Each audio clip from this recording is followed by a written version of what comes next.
श्रीमान कुलदीप जी और कोमल जी पति और पत्नी थे। दोनों की ही गवर्नमेंट जॉब थी, जिस कारण पैसों की कोई कमी नहीं थी।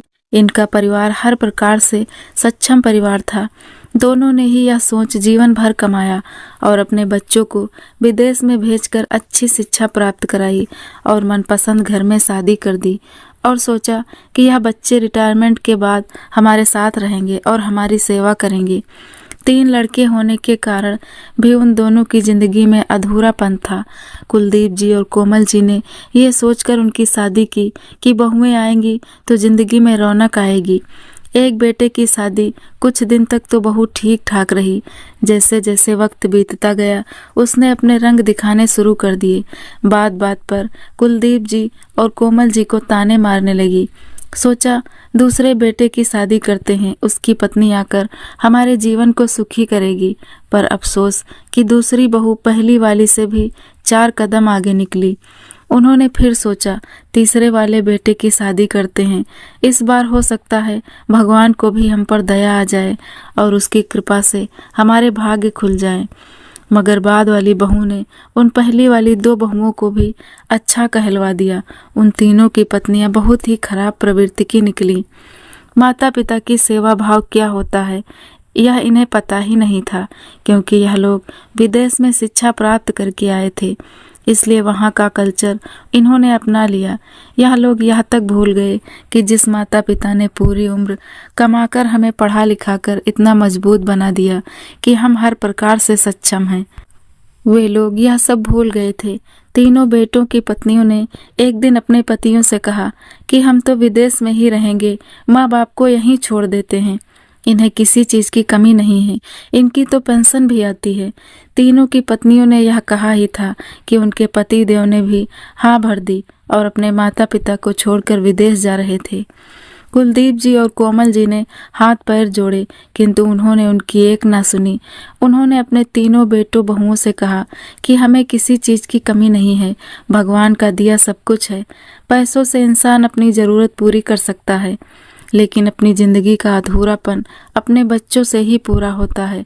तुम हमें छोड़कर मत जाओ, हम एक परिवार हैं, एक घर में रहेंगे तो जिंदगी के हर सुख दुख में साथ खड़े होंगे। इस पर बड़ी बहू ने नाक चढ़ाकर कहा कि पापा जी किस बात का दुख, किसी को कोई दुख नहीं है। हाँ, अगर आपके साथ रहें तो जरूर दुख आ जाएंगे हमारी जिंदगी में। मंझली बहू ने मुंह पिचकाते हुए कहा, भाभी बिल्कुल ठीक कहती हैं, यहाँ रखा ही क्या है, आप दोनों तो बूढ़े हो चुके हैं, आपको क्या करना है अब जिंदगी में। छोटी बहू ने भी हाँ में हाँ मिलाते दांत भींजते हुए कहा, भाभी ठीक ही तो कह रही हैं, आपने तो अपनी जिंदगी अपने हिसाब से अपने तौर तरीके से गुजार ली है, अब हमारी बारी आई तो आप दोनों हमारी जिंदगी में बाधा डाल रहे हैं। तीनों बेटे खामोश खड़े होकर सब नज़ारा देख रहे थे और सुन रहे थे। तभी बड़े बेटे की आवाज निकली, बाबूजी, अगर आपको हमें अपने पास ही रखना था तो हमें विदेश भेजा ही क्यों था। बाबूजी बड़े लाचार सी आवाज में बोले, बेटा, हमने तुम्हारी अच्छी शिक्षा के लिए तुम्हें विदेश भेजा था ताकि तुम्हारी जिंदगी में कभी कोई दिक्कत ना आए, तुम अच्छे से अपनी जिंदगी गुजर बसर करो। कोमल जी बड़े आस भरे शब्दों में बोली, बेटा, हम लोग जवानी में अकेले रहे तुम्हारी अच्छी जिंदगी के लिए, अच्छी शिक्षा के लिए, कि बुढ़ापे में तुम लोग हमारे साथ रहो, अब हमें तुम्हारी ज़रूरत है। मंझला बेटा बोला, माँ, जब जवानी अकेले में गुजार दी तो अब बुढ़ापे में क्या परेशानी है। बाबूजी ने कहा, बेटा, परेशानी नहीं है, जो वीरानियां हमने जी है वो अब नहीं जीना चाहते हैं। छोटा बेटा बोला, बाबूजी, ये वीरानियां जैसी बातें पुराने दौर की बातें हैं, आज के दौर में वीरान शब्द की जगह ही कहाँ है। इंसान अपनी जिंदगी में इतना व्यस्त है कि उसे वीरान का तो मतलब ही नहीं पता। माँ बोली कि तुम लोग भी माँ बाप बनोगे, तुम्हारे बच्चे तुम्हें ऐसे बुढ़ापे में छोड़ कर जाएंगे, तब तुम लोगों को एहसास होगा और मालूम चलेगा वीरान शब्द का मतलब क्या होता है। बड़ी बहू झल्लाकर बोली, माँ जी, आप क्या हमें बद्दुआ दे रही हैं? अभी तो हमारे बच्चे इस दुनिया में आए भी नहीं और आप हमें बद्दुआ दे रही हैं। नहीं नहीं बहू, मैं अपने बच्चों को बद्दुआ कैसे दे सकती हूँ, माँ जी दुखी मन से बोली। लेकिन तीनों बहुएं माँ जी पर आरोप लगाने लगी। तीनों बेटे भी सुनते रहे, मगर एक बार भी अपनी पत्नियों को चुप नहीं किया। बड़ा बेटा बोला कि माँ को ऐसी बातें नहीं बोलनी चाहिए थी। माँ की बातों से हमारा भी दिल दुखा है। कुलदीप जी बोले, कोमल ने ऐसा क्या गलत बोला है? उसने तो जो बात सच है वही बोली है। लेकिन बेटों और बहुओं को तो बात का बतंगड़ बनाना था, जाने के लिए सारे दांव पेच अपनाने थे। कोमल जी की आंखों में आंसू थे, मगर उन्होंने किसी तरह अपने जज्बातों को दबाए रखा। अपने पति के लिए, कुलदीप जी के लिए अपने मन की बातें भी अपने मन में ही रखी। जब उन्हें अच्छे से मालूम हो गया कि बेटे बहू हमारे साथ नहीं हैं, हम ही एक दूसरे का सहारा हैं, कुलदीप जी को मैं दुखी नहीं देख सकती, तो कोमल जी ने अपने आंसू पी लिए। अब दुखी मन से कोमल जी और कुलदीप जी यह सोचने लगे कि हम इन्हें पढ़ाई के लिए विदेश ना भेजते तो यह ऐसे नहीं होते, जो आज अपने माता पिता की बुढ़ापे में सेवा नहीं कर पा रहे हैं, उनके पास रहने तक के लिए तैयार नहीं हैं।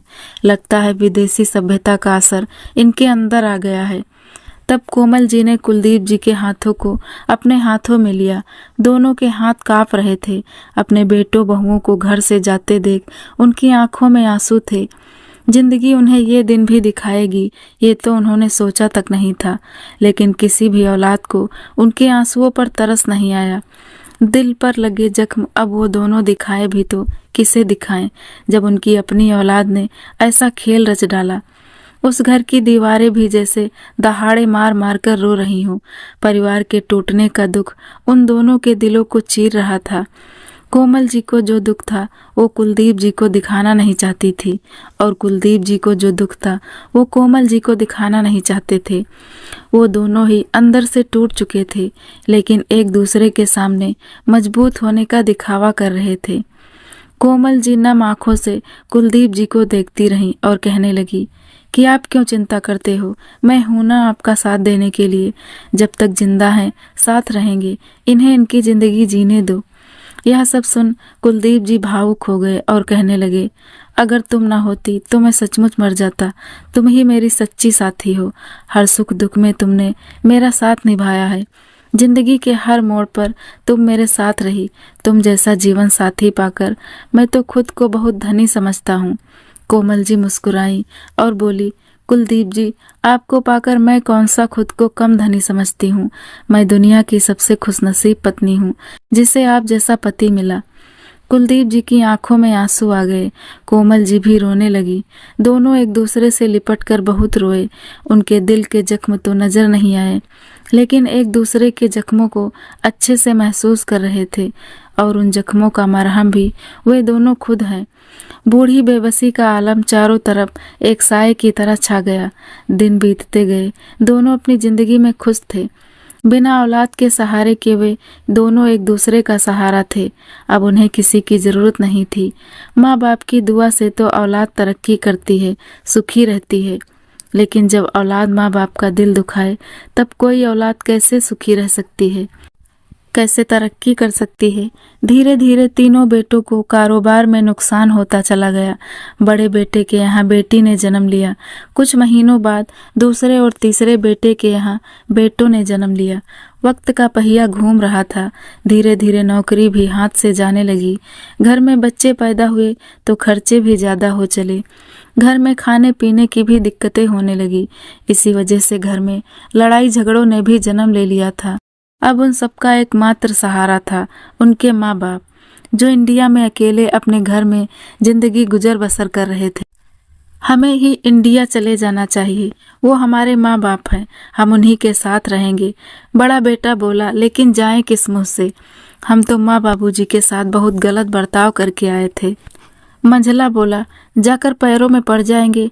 छोटा बेटा बोला, दुनिया के कोई भी माँ बाप अपनी औलाद से ज्यादा देर तक नाराज नहीं रह सकते। तीनों बहुएं बोली, अब कुछ भी हो, जाना तो है ही, अब हमारे पास ऑप्शन भी क्या है। अगले दिन सुबह की फ्लाइट से सब इंडिया आ गए। जब घर में आए तो कोमल जी और कुलदीप जी किसी बात पर जोरों से हंस रहे थे। तभी सामने से देखा, सब बेटे बहुएं अपने अपने बच्चे साथ लिए आ रहे हैं। कोमल जी कुलदीप जी अपनी बूढ़ी आंखों को बार बार मींचते और देखते। कुलदीप जी बोले, कोमल, क्या तुम भी वही देख रही हो जो मैं देख रहा हूँ? कोमल जी बोली, हाँ जी, दिख तो मुझे भी वही रहा है, कहीं ये ख्वाब तो नहीं है। बड़ा बेटा बोला, नहीं नहीं माँ, ये ख्वाब नहीं, हकीकत है। हम सबको आपकी याद खींच लाई। कोमल जी की आंखों में आंसू आ गए जब उन्होंने अपनी बहुओं की गोद में नन्हे मुन्ने देखे। लेकिन कुलदीप जी की आंखों में गुस्सा था, नाराजगी थी। उन्होंने अपने बच्चों तक भी अपने माँ बाप को खबर देना जरूरी नहीं समझा। माँ का दिल पसीज रहा था अपने पूरे परिवार को एक साथ देखकर, लेकिन बाबूजी की नाराजगी कम नहीं हो रही थी। बाबूजी बोले, आज एक साथ तुम सब यहाँ, कोई काम है क्या? बड़ा बेटा बोला, नहीं बाबूजी, काम नहीं है, हम आपके लिए आए हैं। हमसे जो पाप हुआ उसके किए की सजा हमें मिल गई है। हमारे पास अब कुछ भी नहीं बचा। आप लोग ही हमारा एकमात्र सहारा हैं। कुलदीप जी गुस्से में बोले कि हम लोग क्या लगते हैं तुम्हारे? क्यों आए हो हमारे पास? जब हम तुम्हारे सामने रोए गिड़गिड़ाए तब तुम्हें एक बार भी तरस नहीं आया? जो जख्म तुम सब लोग हमें देकर गए थे, क्या वो भर सकते हो? तुम्हारी माँ अपने सीने में आज तक ये दर्द लेकर जी रही है। तुम लोगों ने कभी बात भी करने की कोशिश नहीं की। तुम्हें तो अपनी जिंदगी अपने हिसाब से जीनी थी, तो क्यों भाई, क्या हुआ, क्यों नहीं जीते? अपनी जिंदगी अपने हिसाब से जीते। तीनों बेटे के सर झुके हुए थे, खामोश खड़े होकर सब सुन रहे थे। कोमल जी बोली, कुलदीप जी, आप इतना गुस्सा ना कीजिए, आपकी तबीयत ठीक नहीं है। कोमल जी बोली, देखो बेटा, कुलदीप जी की तबीयत ठीक नहीं है। मैं नहीं चाहती इन्हें कुछ हो। यही मेरा जीवन है, यही मेरा सहारा है। तुम लोग जा सकते हो। तीनों बेटे माँ बाबूजी के पैरों में गिर पड़े और रोने लगे। हमें माफ़ कर दीजिए, हमने आपका बहुत दिल दुखाया है। यह देखकर तीनों बहुएं अपने अपने पतियों को बोली, उठिए ना आप, पैरों में क्यों गिरते हैं? हमने ऐसा किया भी क्या है जिससे इनके पैरों में गिरकर माफ़ी मांगे? तीनों बेटे उठे और अपनी अपनी पत्नियों के एक एक थप्पड़ मारा। तीनों बेटे बोले कि तुम्हें अब भी शर्म नहीं आ रही है, अब भी तुम्हारी आंखों में पश्चाताप नहीं है, अभी तुम यह बोल रही हो कि हमने किया ही क्या है। सच तो यह है कि तुम लोगों ने ही हमारे घर को उजाड़ा है। तुम तीनों ने ही हमारे घर की सुख शांति भंग की है। तुम लोगों को आज़ादी चाहिए थी, विदेश में घर चाहिए था, और हम लोग भी तुम्हारी बातों में आए और अपने देवी देवता समान माँ बाप को हमने ऐसी राह पर लाकर छोड़ा जहाँ उन्हें सबसे ज़्यादा हम लोगों की ज़रूरत थी, कि पास किसी चीज़ की कमी नहीं थी, लेकिन उन्हें अपनी औलाद का साथ चाहिए था। उन्होंने हमें पढ़ाया लिखाया, इस काबिल बनाया कि हम अपनी ज़िंदगी अच्छे से गुजार सकें और बुढ़ापे में उनका सहारा बन सकें, बुढ़ापे में उनकी सेवा कर सकें। लेकिन हमने उन्हें बदले में क्या दिया? सिर्फ आंसू, जख्म, वीरानियाँ। बस अब बहुत हो गया। तुम्हें रहना हो रह सकती हो और जाना हो तो जा सकती हो। हम लोग अपने माँ बाप को छोड़कर कहीं नहीं जाएंगे। तीनों बहुएं रोने लगी और अपने पति और सास ससुर से माफ़ी मांगने लगी। कुलदीप जी और कोमल जी ये सब देखकर पिघल गए। उन्होंने अपने बच्चों को माफ़ कर दिया और एक परिवार में सब एक साथ रहने लगे। कुलदीप जी और कोमल जी का वक्त अपने पोते पोती के साथ कब गुजर जाता पता ही नहीं चलता था। अब कुलदीप जी और कोमल जी अपनी बूढ़ी आंखों से अपने हंसते खेलते परिवार को देख रहे थे और मुस्कुरा रहे थे। उनके दिल की जो तमन्ना थी वो आज पूरी हुई। जिस जिंदगी का सपना उन्होंने संजोया था वो आज अपनी आंखों से देख रहे थे और उन लम्हों को जी रहे थे जिन वीरानियों में उन्होंने अपनी जवानी गुजारी थी। आज वो वीरानियां उनके पोते पोती की किलकारियों से खत्म हो चुकी थी। अब उनका परिवार एक हंसता खेलता परिवार बन चुका था। जो दीवारें कल रो रही थी वो दीवारें आज हंस रही थी। घर के हर एक कोने में खुशी उमड़ उमड़ कर आ रही थी। कुलदीप जी और कोमल जी ने घर में सुख शांति बने रहने के लिए पूजा रखवाई, जो पूरे विधि विधान के साथ संपन्न हुई। तो दोस्तों, आपको कहानी कैसी लगी कमेंट करके ज़रूर बताना, और चैनल पर नए हैं तो चैनल को सब्सक्राइब करना ना भूलें।